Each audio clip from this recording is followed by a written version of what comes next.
Hey guys, this is Mrs. Morales back with some more Read With Me videos, and we're going to continue Flipped that we had started in class. So we already reviewed chapters 1 through 3, which we had read in class, so we're starting today with chapter 4.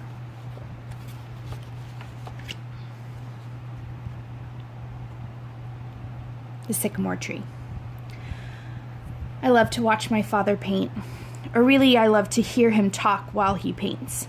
The words always come out soft and somehow heavy when he's brushing on the layers of a landscape. Not sad, maybe weary, but peaceful. My father doesn't have a studio or anything, and since the garage is stuffed with things that everyone thinks they need but no one ever uses, he paints outside. Outside is where the best landscapes are, only they're nowhere near our house. So what he does is keep a camera in his truck.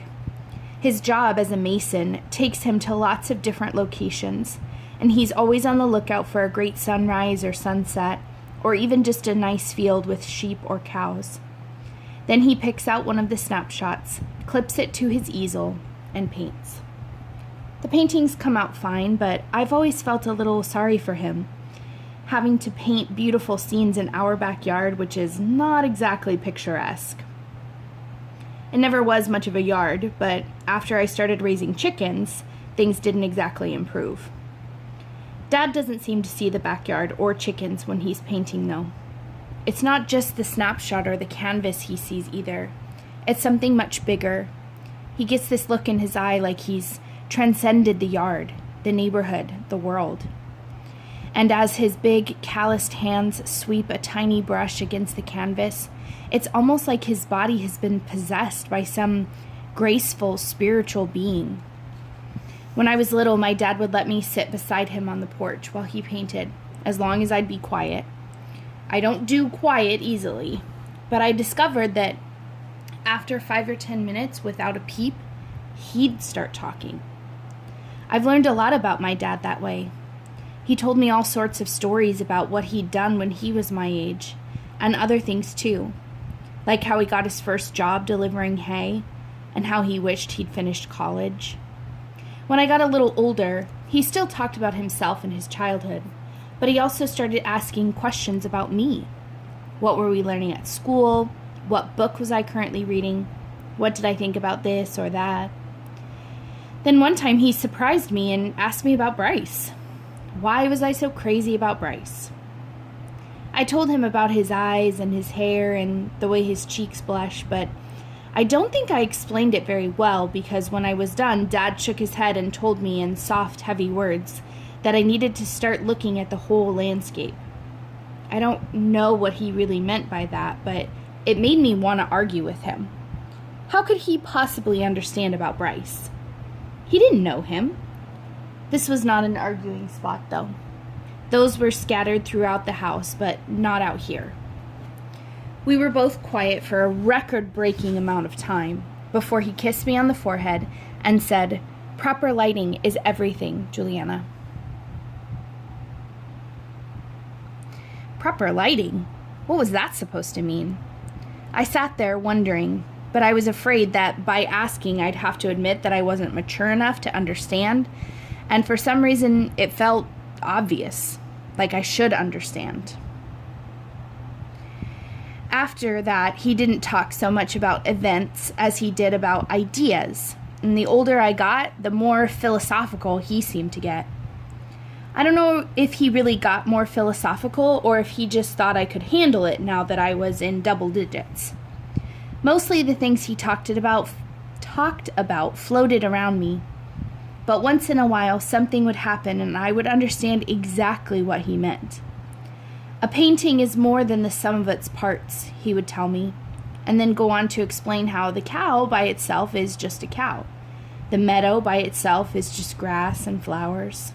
And the sun peeking through the trees is just a beam of light. But put them together, and you've got magic. I understood what he was saying, but I never felt what he was saying until one day when I was up in my sycamore tree. The sycamore tree had been at the top of the hill forever. It was a big vacant lot giving shade in the summer and a place for birds to nest in the spring. It had a built-in slide for us, too. Its trunk bent up and around in almost a complete spiral, and it was so much fun to ride down. My mom told me she thought the tree must have been damaged as a sapling, but survived, and now maybe 100 years later it was still there, the biggest tree I'd ever seen. A testimony to endurance is what she called it.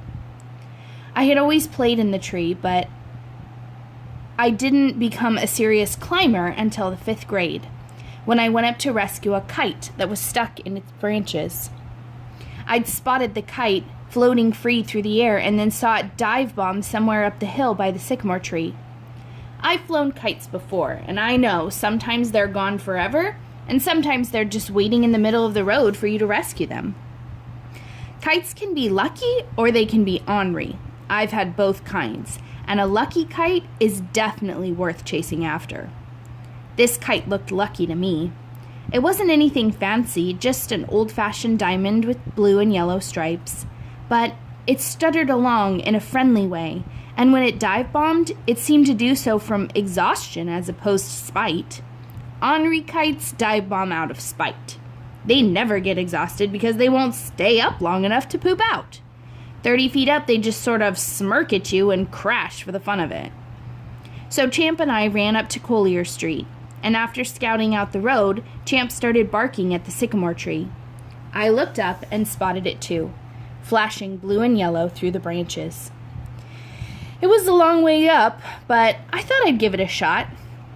I shinnied up the trunk, took a shortcut across the slide, and started climbing. Champ kept a good eye on me, barking me along, and soon I was higher than I'd ever been. But still the kite seemed forever away. Then below me, I noticed Bryce coming around the corner and through the vacant lot, and I could tell from the way he was looking up that this was his kite. What a lucky, lucky kite this was turning out to be! "Can you climb that high?" he called up to me. "Sure," I called back, and up, up, up I went. The branches were strong with just the right amount of intersections to make climbing easy. And the higher I got, the more amazed I was by the view. I'd never seen a view like that. It was like being in an airplane, above all the rooftops, above the other trees, above the world. Then I looked down at Bryce, and suddenly I got dizzy and weak in the knees. I was miles off the ground. Bryce shouted, "Can you reach it?" I caught my breath and managed to call down, "No problem," then forced myself to concentrate on those blue and yellow stripes, to focus on them and only them as I shinnied up, up, up. Finally, I touched it. I grasped it. I had the kite in my hand. But the string was tangled in the branches above, and I couldn't seem to pull it free. Bryce called, "Break the string!" And somehow I managed to do just that. When I had the kite free, I needed a minute to rest, recovering before starting down. So instead of looking at the ground below me, I held on tight and looked out across the rooftops. That's when the fear of being up so high began to lift, and in its place came the most amazing feeling that I was flying, just soaring above the earth, sailing among the clouds. Then I began to notice how wonderful the breeze smelled. It smelled like sunshine and wild grass and pomegranates and rain. I couldn't stop breathing it in, filling my lungs again and again with the sweetest smell I'd ever known. Bryce called up, "Are you stuck?" which brought me down to earth. Carefully I backed up, prize stripes in hands, and as I worked my way down, I could see Bryce circling the tree, watching me to make sure I was okay. By the time I hit the slide, the heady feeling I'd had in the tree was changing into a heady realization that Bryce and I were alone. Alone. My heart was positively racing as I held the kite out to him, but before he could take it, Champ nudged me from behind, and I could feel his cold, wet nose against my skin. Against my skin? I grabbed my jeans and back, and that's when I realized the seat of my pants was ripped wide open. Bryce laughed a little nervous laugh, so I could tell he knew, and for once mine were the cheeks that were beet red. He took his kite and ran off, leaving me to inspect the damage. I did eventually get over the embarrassment of my jeans, but I never got over the view. I kept thinking of what it felt like to be up so high in that tree. I wanted to see it, to feel it again and again. It wasn't long before I wasn't afraid of being up so high, and found the spot that became my spot. I could sit there for hours, just looking out at the world. Sunsets were amazing. Some days they'd be purple and pink. Some days they'd be a blazing orange, setting fire to clouds across the horizon. It was on a day like this that when my father's notion of the whole being greater than the sum of its parts moved from my head to my heart. The view from my sycamore was more than rooftops and clouds and wind and colors combined. It was magic. And I started marveling at how I was feeling both humble and majestic. How is that possible? How could I be so full of peace and full of wonder? How could this simple tree make me feel so complex, so alive? I went up the tree every chance I got. And in junior high, that became almost every day because the bus to our school picks us up on Collier Street, right in front of the sycamore tree. At first, I just wanted to see how high I could get before the bus pulled up. But before long, I was leaving the house early so I could get clear up to my spot to see the sunrise or the birds flutter about, or just the other kids converge on the curb. I tried to convince the kids at the bus stop to climb up with me, even just a little ways, but all of them said they didn't want to get dirty. Turn down a chance to feel magic for fear of a little dirt? I couldn't believe it. I'd never told my mother about climbing the tree. Being the truly sensible adult that she is, she would have told me it was too dangerous. My brothers, being brothers, wouldn't have cared. That left my father, the one person I knew would understand. Still, I was afraid to tell him. He'd tell my mother, and pretty soon they'd insist that I stop. So I kept quiet, kept climbing, and felt a somewhat lonely joy as I looked out over the world. Then, a few months ago, I found myself talking to the tree. An entire conversation, just me and the tree. And on the climb down, I felt like crying. Why didn't I have someone real to talk to? Why didn't I have a best friend like everyone else seemed to? Sure, there were kids I knew at school, but none of them were close friends. They'd have no interest in climbing the tree, in smelling the sunshine. That night after dinner, my father went outside to paint.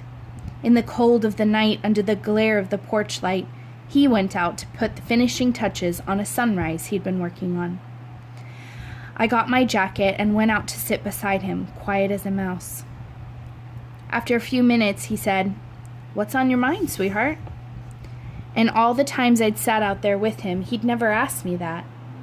I looked at him, but couldn't seem to speak. He mixed two hues of orange together, and very softly he said, "Talk to me." I sighed so heavily it surprised even me. "I understand why you come out here, Dad." He tried kidding me. "Would you mind explaining it to your mother?" "Really, Dad, I understand now about the whole being greater than the sum of its parts." He stopped mixing. "You do?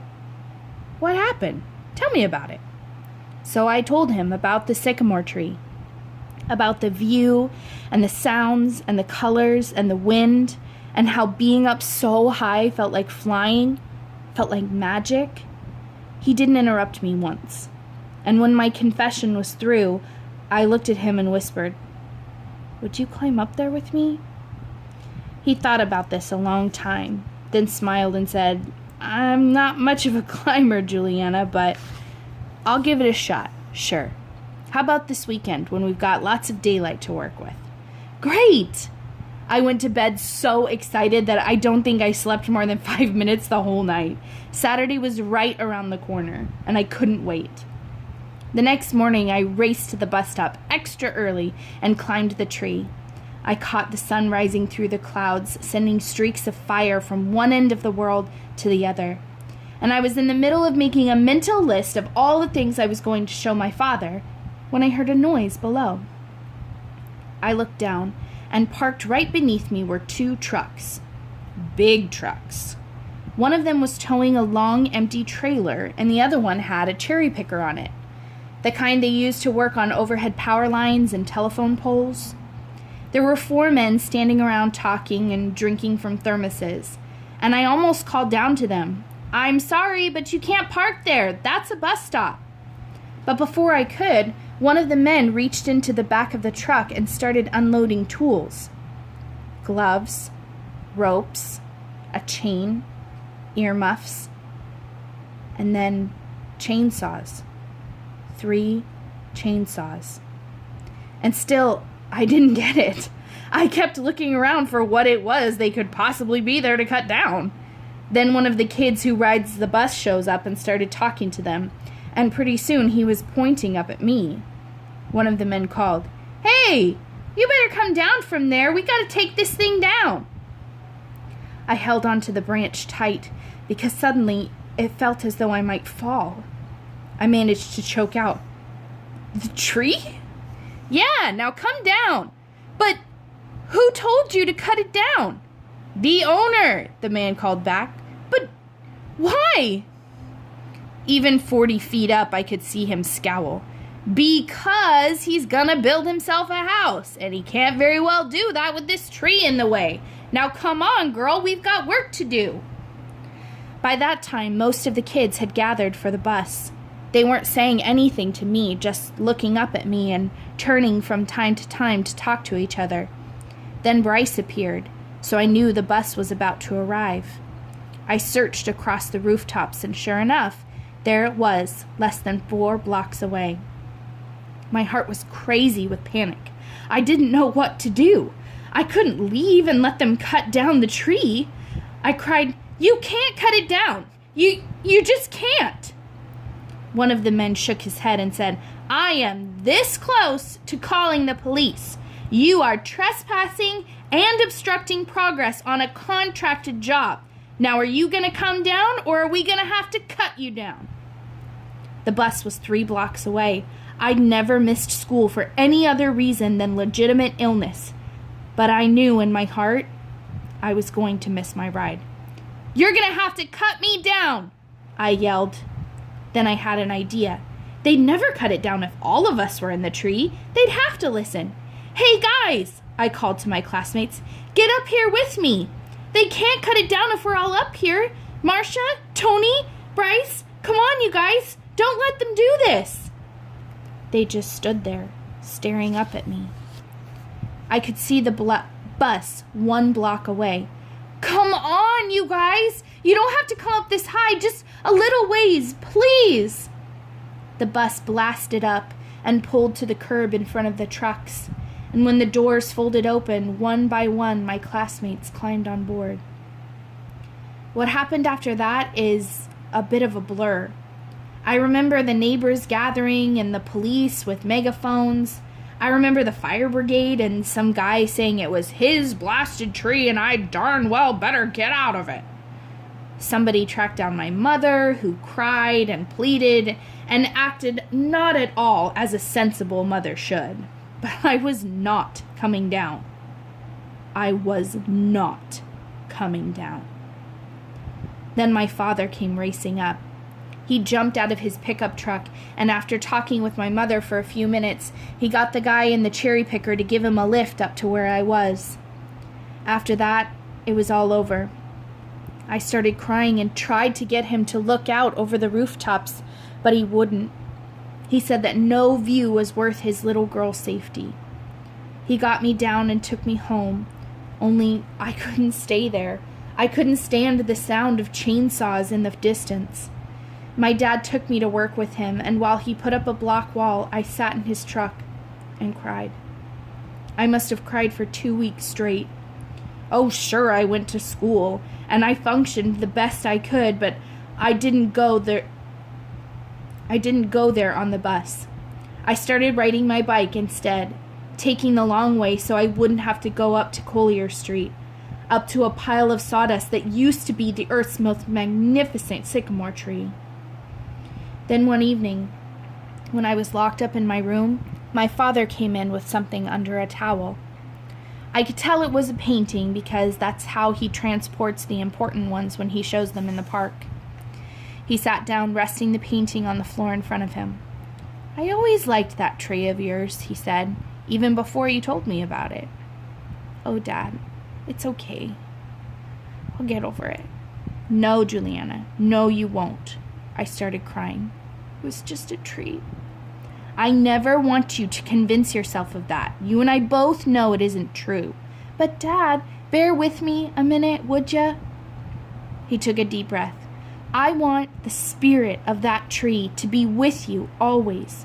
I want you to remember how you felt when you were up there." He hesitated a moment, then handed me the painting. "So I made this for you." I pulled off the towel, and there was my tree, my beautiful, majestic sycamore tree. Through the branches he'd painted the fire of sunrise, and it seemed to me I could feel the wind. And way up in the tree was a tiny girl looking off in the distance, her cheeks flushed with wind, with joy, with magic. "Don't cry, Juliana. I wanted to help you, not hurt you." I wiped the tears from my cheeks and gave a mighty sniff. "Thank you, Dad." I choked. "Thank you." I hung the painting across the room from my bed. It's the first thing I see every morning and the last thing I see every night. And now that I can look at it without crying, I see more than the tree and what being up in its branches meant to me. I see the day that my view of things around me started changing. And that's it for chapter 4. Tomorrow will be chapter 5. Take care.